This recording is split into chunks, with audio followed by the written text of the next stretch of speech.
Hello guys, this is Amol Khedkar. I welcome you to this video. This is an article from the National Post, which is a pretty reputed newspaper in Canada.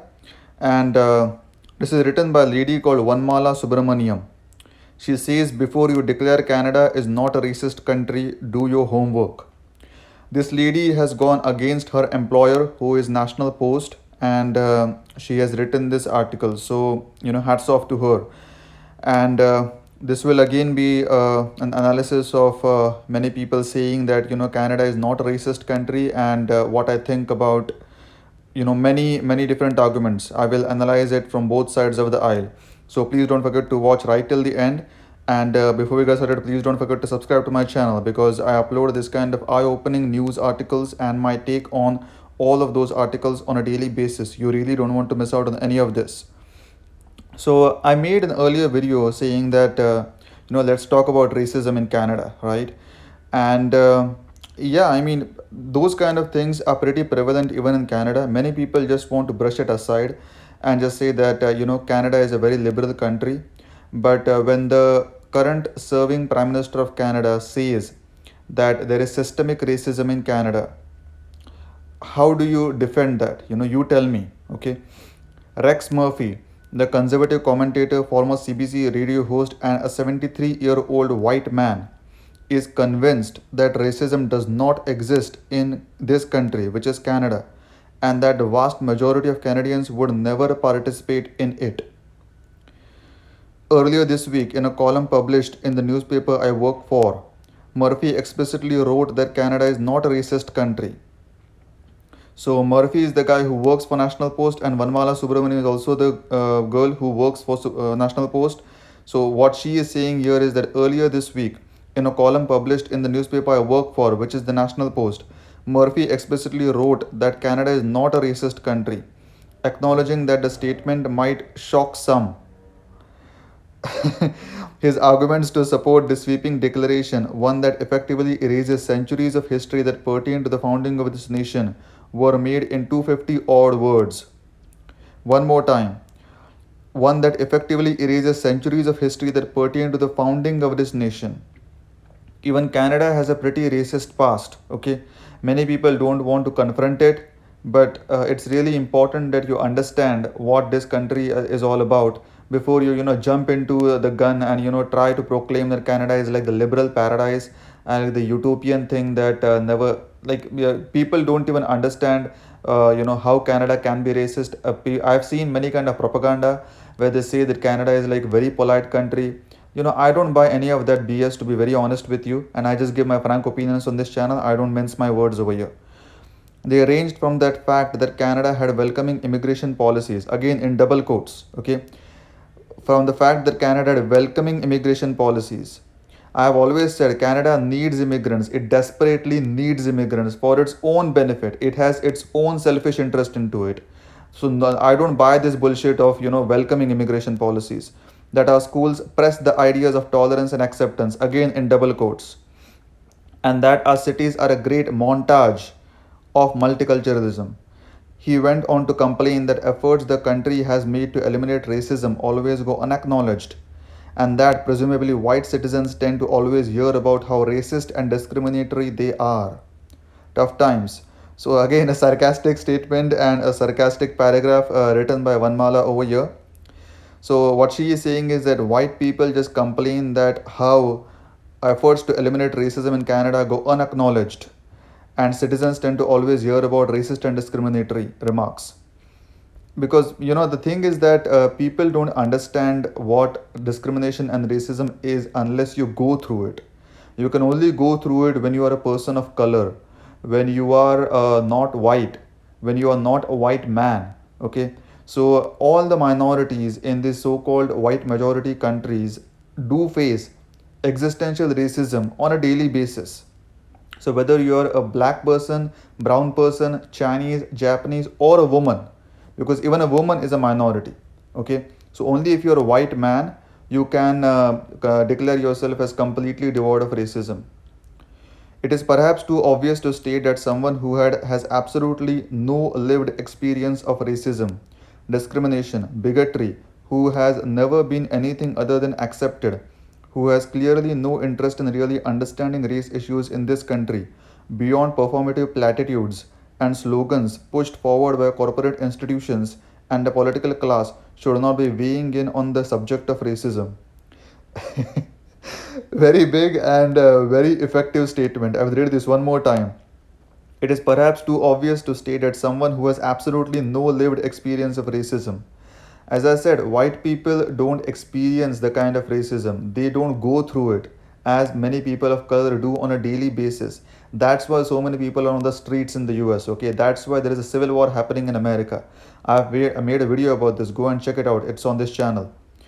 Discrimination, bigotry, who has never been anything other than accepted, who has clearly no interest in really understanding race issues in this country beyond performative platitudes and slogans pushed forward by corporate institutions.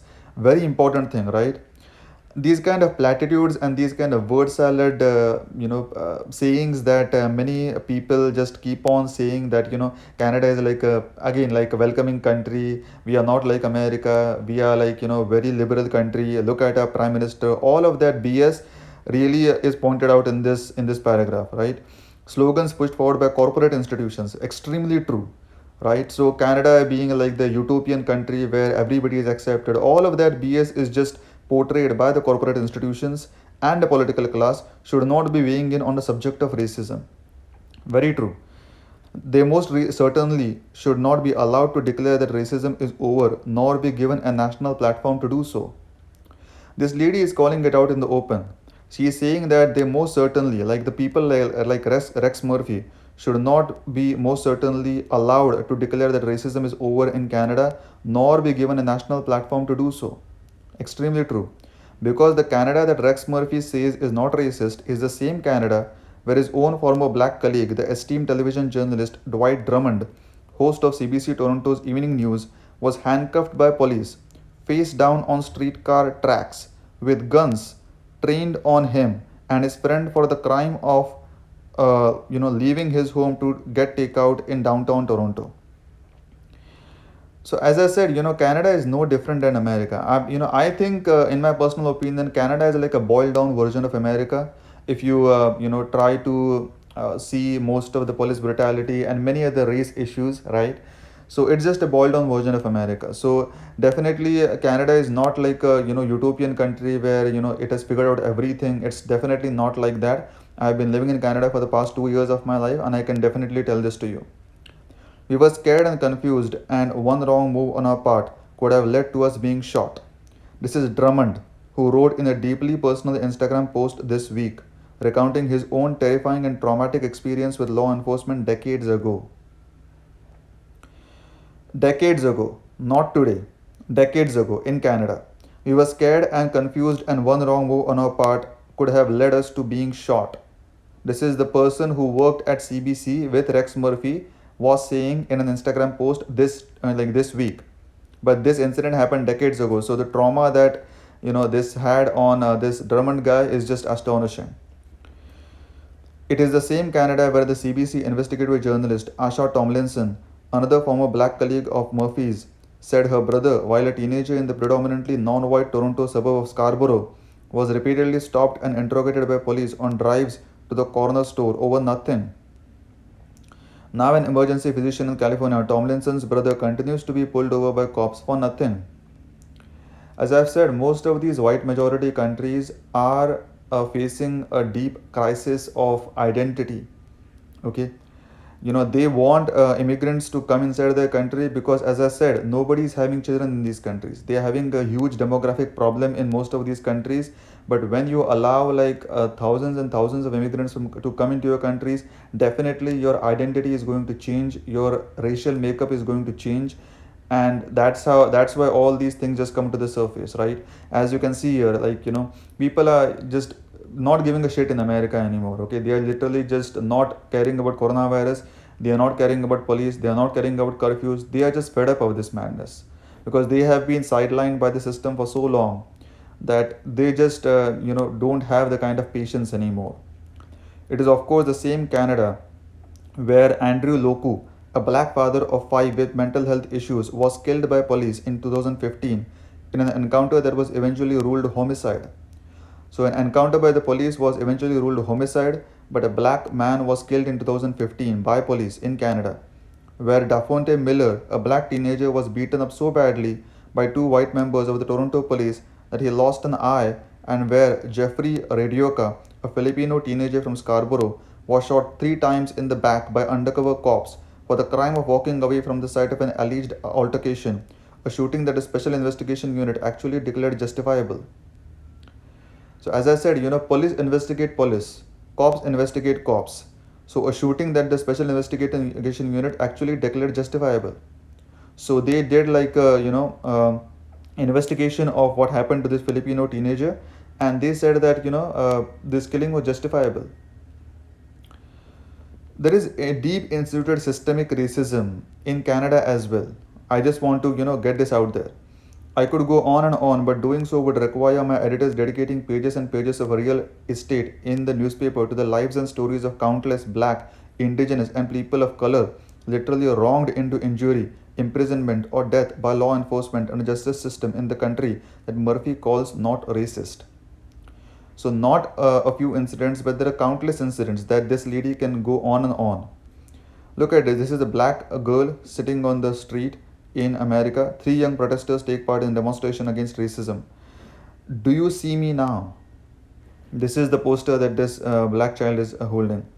Beyond simply being factually wrong, propagating the notion that Canada is no longer racist is dangerous and damaging because it only serves to reassure white people and white dominated systems in this country that their work is done, that they can revert back to a state of comfort knowing that their corporate boards are dotted with a token number of visible minorities and their employees are apparently free of racist ideals thanks to rounds of diversity training.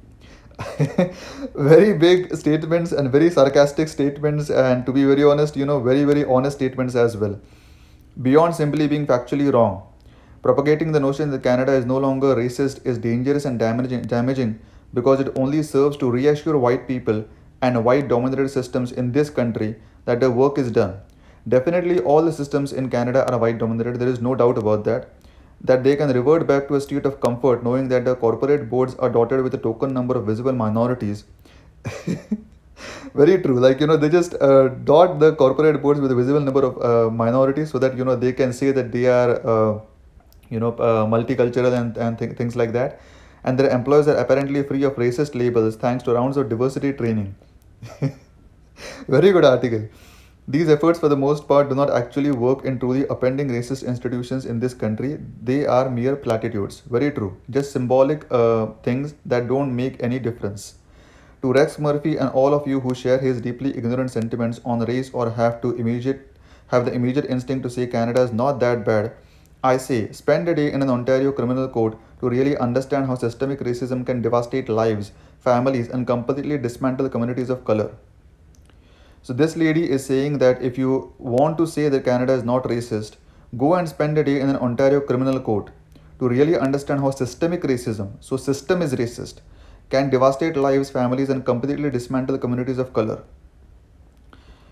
See how judges behave, the way they prejudge black people or people who can't even speak English, the way they discount poverty, mental health, and the trauma of war when sentencing people of color, punishing them with jail time and criminal records that pretty much guarantee unemployment for life.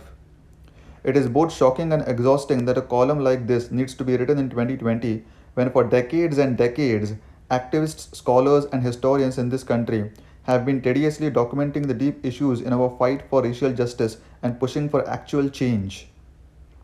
So, very true, like, it is really shocking and exhausting that a column like this needs to be written in 2020. So, just the fact that this lady has to come out and say something like this in 2020, when for decades and decades, activists, scholars, and historians in this country, which is Canada, have been tediously documenting the deep issues in our fight for racial justice and pushing for actual change. So, when white people say that Canada is not that bad, that's when a person of color has to come out and just tell them that you're completely wrong. Yes, here we are giving credibility to factually unsound, deeply hurtful points of view. The least I could do as a privileged middle class journalist of color in this country with a platform myself was call it out. So I give hats off to this lady for doing something like this. It takes courage to call out your own employer and tell them that you are completely wrong in this entire madness. So and I also do agree with a few points that are portrayed in this article, because people tend to think that Canada is like a liberal paradise. It sure is not. Please let me be very honest with you. Canada has its own problems. It is surely not as bad as America, and I can tell this to you because I've lived in the US for 8 years of my life. But it's not like a utopia. Okay, it's not like everybody is just treated equally over here. There are deep seated racist issues in this country. There are deep seated systemic racism issues in this country. As this lady pointed out, even the courts, even the judges, even the law enforcement system is against the minorities.